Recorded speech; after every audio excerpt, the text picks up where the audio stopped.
All right, so here we go again, round two. New perspective, different part of my apartment. Well, same room, but different angle. And sometimes just changing point of view can make all the difference.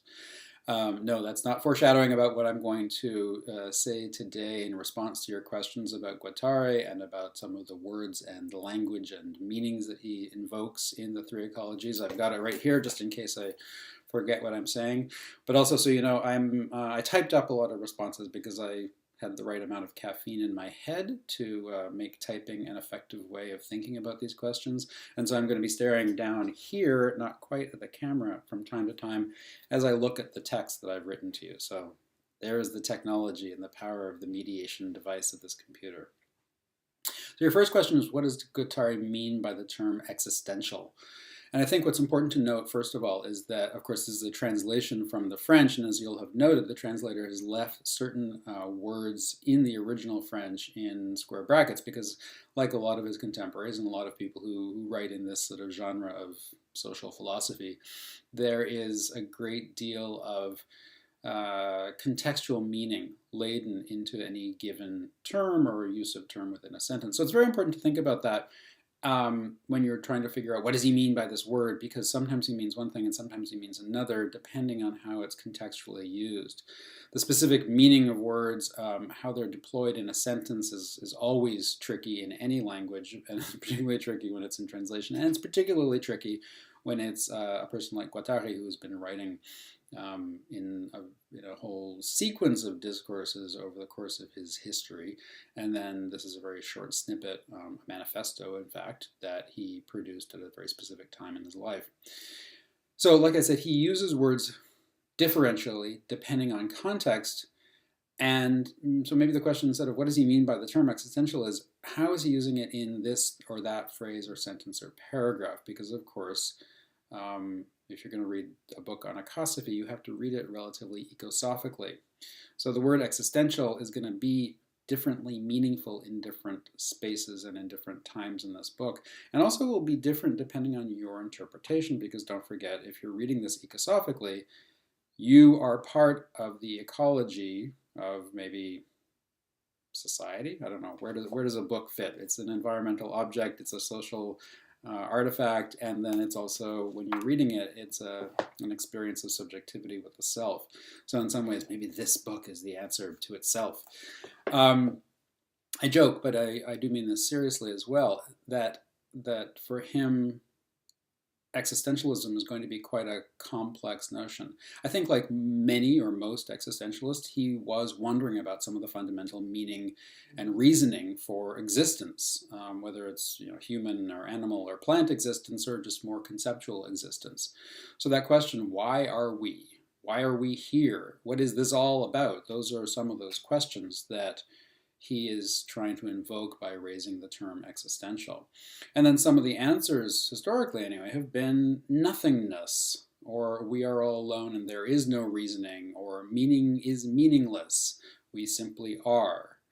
So this is some of what he's trying to bring up with existential, and then depending on the phrase that he's using it in, it means different things in those different moments. In the context of this book, I think one has to read existential as an ecosophic term, as a concept that exists between the ecologies, maybe between those ecological registers. Maybe existentialism is one of the points of articulation between different forms of existence in those different ecological registers. So is it meaningful at the contact points? Is it meaningfully meaningful? Is it meaningful in specific moments that are isolated from other moments or from other actors in different ecologies? Maybe not. So is there meaning and reasoning when different actors cannot be understood to have individual agency? And that's one of the points that I got to with the discussion of Bennett last time. If actors are not isolated and individually agential, then do they carry or occupy themselves with individual meaning or reasoning? And so therefore is ecosophy maybe Guattari's attempt to make meaning and reasoning both more meta and more assembled? In which case, Instead of nothingness being the answer to what is existence, the answer to this great existential question might be everythingness, or we are all together and together we must reason, instead of we are all alone and there is no reasoning. Or maybe meaning and meaningfulness and making and interpreting meaning is the absolute purpose of existence. And so existentialism or existential becomes the collective construction of meaning about existence, rather than the individual's isolation in the nothingness of what has historically been understood to be existential. So maybe the kind of classically professorial response to your question is, it doesn't matter what Guattari means by existential. It's his code for telling you as a group of readers, and all those of us who have read this book and then collectively articulate ourselves together as society, or the society of this book, that the purpose of existence is to find, make, and understand meaning and existence in a manner that is combined, assembled, shared, and distributed. And then to interpret the understanding of existence as crossing ecological registers, and as I said before, maybe being that point of articulation between ecological registers. So I think it's code, it's a red flag, it's a moment to pause and think. So existential doesn't have a meaning, a definition. Instead, it's a term to invoke that whole history and to caution us about taking existence to have a singular, perfect, defined meaning. There. Probably not so satisfying, but I hope it gives you something to talk about. Next! So your next question was, what does ecosophy reveal that systems thinking does not already, and why do I think it matters? And so I think this answer might make sense by the end of this video. That's a bit circular, but I think, for me, ecosophy is just another way of considering systems, thinking of them as interoperating collectives. I think for me, ecosophy sort of systematizes systems thinking, but also critiques systems thinking in some way. So depending on your version of systems thinking, which is certainly interpreted in different ways, you may create a certain number of boundaries around what is within a given system and what is beyond it. If you do that, which is sometimes necessary to engage with the system that you're thinking about or trying to deal with or interpret or intervene within, if you create those boundaries, then it's denying the nature of ecology, which is unbounded. And yet sometimes we put boundaries around it because, again, we're trying to process it in some way, either in a text or in a piece of research. But if you do deny ecology by creating very clear-cut boundaries around a system, that then affects how you come to understand that system. All agencies within a system and beyond it have an effect on that system. And yes, certain of those agencies have less influence, depending on their sort of temporal or physical disconnect from the question that you're considering. But those agencies are never completely isolated, never certainly completely isolated from the question or the core of the object of your research or attempt to understand something. So for me, ecosophy helps, and I don't know that it is a perfect solution. But the fact also that Guattari has chosen 3 ecologies, we can break down the universe in any number of different ecologies, but to me that also makes a certain amount of geometric sense. Some of my historical math and physics training makes me comfortable with there being 3 ecologies. A triangle is the first stable shape in kind of normative space-time, yet it's also 2-dimensional, so it's flat, it exists in a plane. You could torsion it, maybe, but then it maybe just would be in another plane. So a triangle has a kind of beginningness to it, as well as the recognition that other dimensions and variables exist before and after it. So if you were to think of 3 as a kind of stake in the ground, it's useful, but then it's also easy to critique. So it's a starting point that can be apprehended or a conclusion that is satisfying. So again, so the 3 is important to me. Then it works with scale. Sort of if you think about the human self, the subjective ecology, society as a bunch of selves operating together, an environment as the space that they do it in, there's a kind of concentricness to it, which also then suggests maybe even smaller, tighter, more internal ecologies, and then even the larger ones as well. So three is, again, a beginning point, not an end. For me, one element of ecosophy that or at least this book that I like and that has helped me through my reading of it, is that it supports the notion that I've developed of the difference between process and practice, which has been very important in gastronomy. So for me, process is the kind of a flow of interaction among different things. To me, it's nearly entirely abstract as a notion, a way of doing, but not the doing itself. So it's the way, it's the abstraction of how things get done or get made, but not necessarily the actual tangible or verbal act of doing or making. So, for example, when process and discourse, or process and matter, come together, I would call that practice. So process is the abstraction, and practice is the more concrete version, because you then articulated it together with discourse and matter, and those are two very important concepts for me in gastronomy.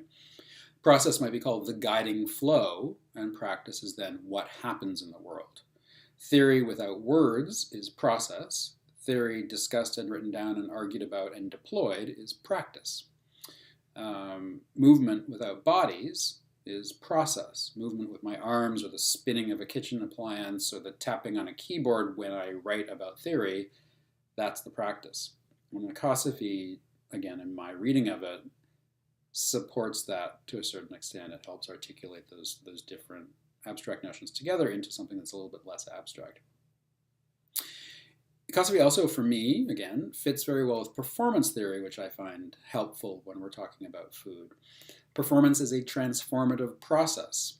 The ecological register of the self, the subjective self, points to this. That is, by being in relational dynamic with the other ecological registers, the self is transformed while transforming those others. That destabilizes the notion of the self as being fixed in identity or agency or beingness. And systems thinking can sometimes tend to understand systemic actors as non-variable, non-transforming. So ecosophy and performance get more to that dynamic, not exactly self-transforming, but dynamic nature of the self. Well, systems theory is not, I don't want to lump all systems theory and system thinking into one terrible garbage bin. Not always the case, sometimes the case. But ecosophy foregrounds the continual transformation, and Guattari gets to this with the idea of the narrative of the self, that the self is engaged in a kind of story arc through time and space. And so that helps, I guess, destabilize things a bit, which I enjoy when it comes to food.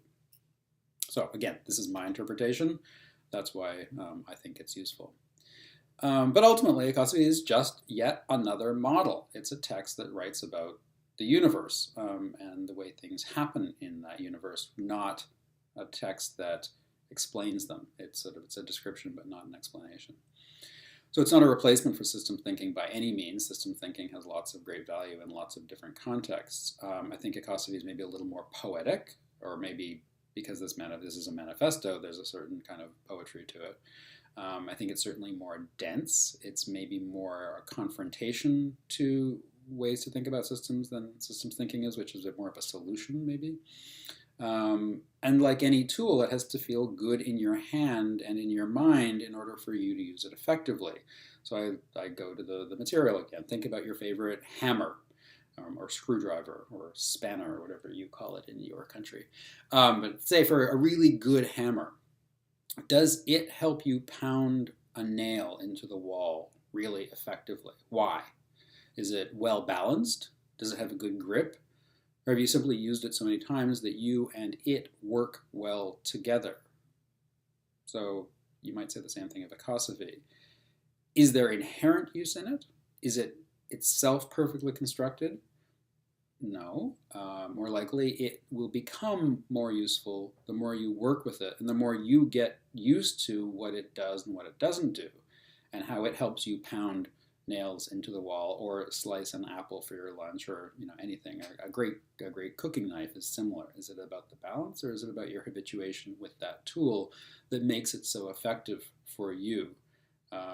So for me, having thought about it and read about it and now talked about ecosophy a great deal, it has become useful. It has become a well-balanced tool in my mind when it comes to thinking and then acting about power and food. So now we come to a nice, juicy, chewy subject to talk about, and this is based on your question. What does Guattari mean by human subjectivity as an ecological register, and how does this differ from his ideas on singularity, individualism, and the subject? So, again, he uses subjectivity in various ways, as many people have over time. But my reading of him on subjectivity is that it is, well, again, an assemblage, but the spaces and times of a person's relationship with their self as viewed through a framing system comprising language, identity, fashion, social function or role in society, heritage, inheritance, and many other elements. So subjectivity is more than just identity on its own, where again I'm thinking of identity as being both too singular and too stable a notion. Identity is not fixed in space and time. It transforms as we perform in the world. It varies according to those interactions. And so subjectivity is about that performance. It is dynamic. It's a movable framework. It is not stable. And though it's always perceived and interpreted through frameworks of understandings, like those that I just mentioned, it's not limited by framing systems. So it's constructed by framing systems, but not limited to them. That's very abstract, obviously. Subjectivity is an abstract notion. But if you think about it as being a kind of construct of its environment and yet also constructive of that environment, subjectivity dances with that environment. So even as you, part of that environment, try to pin it down by writing about it or by answering questions on a video, it spins away from our grasp. It is altered by the act of trying to describe it or name it within any kind of singular sense. So again, this is why I would caution you to avoid seeking out any kind of stable definition of subjectivity. And I think this is also the reason that Guattari uses this term, simply to keep the notion non-stable. It's a word, but it is meant to also invoke non-stability of a thing that we're in relationship with. So if you think about our rather populist and quite often derogatory understanding of subjective, people say, oh, it's all open to interpretation. It's just whatever the individual thinks. Well, yes. And subjective is therefore placed in counterpoint to objectivity. That is that thing that we are trying to get to in order to prove truth or find a final definition. The objective is somehow more trustable and clinical and, dare I say it, scientifically established. An objectively determined fact is often code for truth or accuracy or unarguable, inalienable reality, which, if you follow any kind of contemporary schools of complex and critical thinking, you realize is complete bullshit. The purely objective in the world, absolute truth, doesn't and cannot exist. So subjectivity is just reality. But it's the reality that we get to when we accept that all those framers, all those makers of framing systems, are often trying to be objective with very specific motivations in mind. So if you come back to Guattari's version of subjective, it may be that he's using it to keep us on our toes, not only about truth and politics and meaning and existence, but even about his own ideas about ecosophy and the three ecologies in the first place. I can't be sure. I wasn't there when he was writing this essay. We didn't talk about it either then or after, and now he's dead. So we'll have to guess. We'll have to be subjective about it. So what it means about the individual and the notion of singularity is also up for debate. To me, it says that we are non-atomistic, non-bounded, non-singular human beings. Not only do I have a relationship with me, but this relationship is filtered and framed and influenced by multiple other agencies, keeping it from being stable or nameable from one moment to the other. And even more, I and me are both unstable in time. They're articulated with multiple other agencies in other ecological framings. And so they're transforming one another merely by being in relationship with one another. So again, like the subjective as a construct of a set of frameworks, or its subjectivity as a construct of those frameworks, so are the self and me, or I and me, constructs of each other because they're within a framework of subjectivity. That. All right. So some of the passages in the essay, I think, reveal why Guattari cares about this so much. He talks about the risk of subscribing to a collective mass media subjectivity because it's a framework of, as I noted before, language, identity, fashion, social function, role in society, heritage and inheritance, and lots of other things. But if this framework is generally externally generated, say by Benetton or Nike or the United Nations or Apple, and then that framework is adopted and internalized by you and me and Lily, then it becomes a tool for subjectification. That is, the rendering of us as subjects of the ones who have created the framework. It articulates us into the ecology as they have constructed it, rather than a set of ecologies that are left open to actual subjectivity. So if their ecology or their construct or their subjectivity is the one that they have designed with their motivations in mind, and if those designs are about extracting resources like our time or our money or our attention, then we become subjectified. We become subjects of that regime and subject to its motivations. So this is what Guattari is primarily warning about, and why introducing a more ecological understanding of subjectivity rather than a motivationally framed version of subjectivity is important. So early on in the essay, I think Guattari points to a kind of troubling conflation, or what he calls an erosion, of subjectivities, assets, and environments. So that's the tendency for ourselves to become made equivalent to monetary assets. Like our self becomes a tradable commodity of sorts. So in this sense, we are made singular, some device, some object that the government or corporation gets to play with in their own terms, extract resources from, or use as a pawn in some other kind of larger scale manipulation. And then similarly, environmental actors can become commodified and traded in the same way. And certainly food, as we know, has been commodified many times in many problematic ways in many parts of the agri-food world. Right now, in Canada, just in fact this morning on the news, I heard the latest installment in the debate on whether or not to build yet another pipeline to carry oil from the center of the country to the western coast. And this remarkable and very striking statement was made by an environmental regulation body who was assessing the pipeline plans. And they said, yes, there will certainly be harm done to the environment, particularly to the marine animals, mostly orcas and other killer whales, done to them in the region where the pipeline will terminate and where ocean tankers will arrive and dock and depart. So there's also ongoing negotiation with the First Nations across whose land the pipeline is going to be built. And in both cases, the report that said that the benefits will outweigh the costs, just that bluntly. And what this means is that economic benefit, the money, has just been conflated with dead orcas and the end of a given killer whale species, as well as the end of certain land practices and the inherited rights of those First Nations people across whose land the pipeline's going to run. But it's clearly not equivalent. You cannot make a dead species or the elimination of heritage equivalent to financial gain. This is a non-ecosophical understanding of things, and there is no view in which that should be taken to be true. In my opinion, maybe Guattari's and maybe yours as well. Those species, those heritages, those practices with the land are deeply and complexly articulated into other ecologies, into both social and environmental, and ecologies of the self. And they're also articulated with a future in which humans would presumably like to continue to exist.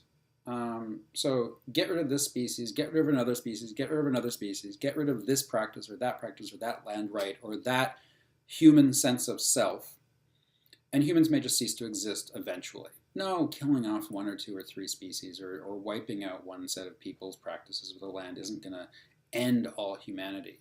But it is on the road towards it, and it is clearly articulated with humanity's future. And if humans aren't around, then the economic benefit becomes irrelevant, because all that lovely cash just won't have anyone to spend it. All right, fourth question and answer. No, maybe question and response, question and more questions. This was about this idea of how the three ecological registers comprise different power relationships, and how I had suggested that you start an inventory of those relationships to start maybe mapping them out within the world of gastronomy. But hesitant, obviously, to give specific examples of power relationships, because one of the things I'm hoping you will do is identify how variable those relationships can be. So in other words, I'm hoping that you will come to see how sometimes one actor might dominate another, that is, it has power over that other. But then sometimes that actor is also nurtured by the very same other that might have been dominating it to begin with. So instead of being dominated, it draws power from that other actor. And finding these non-unidirectional flows of power in gastronomy is very important. I think so, because if you can perceive that power is non-unidirectional among certain actors, then it can help you perceive the whole situation in which those actors are acting. You can see that situation anew. And maybe by perceiving it differently, you can then respond to the agencies around you or the actors or the sense of power loss or power gain, respond to those differently, less normative ways, maybe more productive, more creative, more positive, more empowering ways. So this is moving towards this idea of the good in gastronomy and perceiving power differently in order to do that. So what I'd recommend for this exercise is fairly simple. Make lists of different gastronomic actors or agencies that you can identify within each of those three ecological registers. So you use the three ecologies as kind of framework system for making lists. Pick two or three actors from across those lists and see if you can identify a power dynamic that exists among them. And then analyze it. Is it a unidirectional power dynamic? Is it multidirectional? Is there power being cycled among, say, 3 or 4 or 5 actors? If there's just 2 actors, is it a one-way direction? Multiple directions? Is there other actors involved in having that power move around? What happens if you introduce another actor or agency from another ecological register? What happens to the flow of the power? Where do the subjectivities of the self play a role in interpreting how power is moving? What is creating potential shifts in power dynamics? How can you make power flow differently by intervening or introducing another agency or actor into that multi-way relationship? So this is the exercise for figuring out how power may not be all that stable. So some examples. I'm just going to do the first part of this exercise for you. Example from the ecological register of the environment. Start with the big one, or the wide one. And I just came up with a list of different actors off the top of my head. Examples: agricultural regulation, bees, sunshine, water, biodiversity, small-scale farmers, la via campesina, worms, migrant laborers, chemical fertilizers, and the definitions and discourse around organic. So those are just some actors, agencies, some abstract, some concrete, some physical, some human, some non-human, within the ecological register of the environment. In the register of society, behavioral norms, classrooms, me, you, Lily, a recipe, people's last names, dining table etiquette, restaurant menus, prison sentences. Just came up with a bunch of things, wrote them down, see what happens.